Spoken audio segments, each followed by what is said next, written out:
16টি ছেলের গড় বয়স 20 বছর, তাদের মধ্যে একটি নতুন মেয়ে আসে, ফলে সবার গড় বয়স 2 বছর বেড়ে যায়।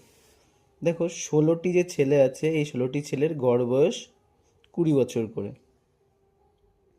এখন এদের মধ্যে আরও একজন আসে, 16+1, তাহলে এখন হয়ে যাচ্ছে মোট আমাদের 17 জন।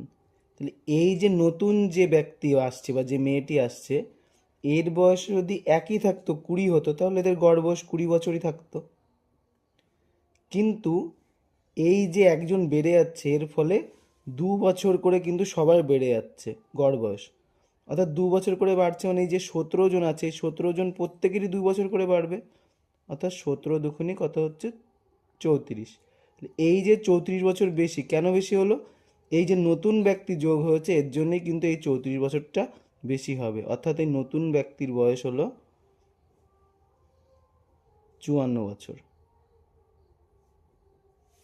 ঠিক মনের মতো হলো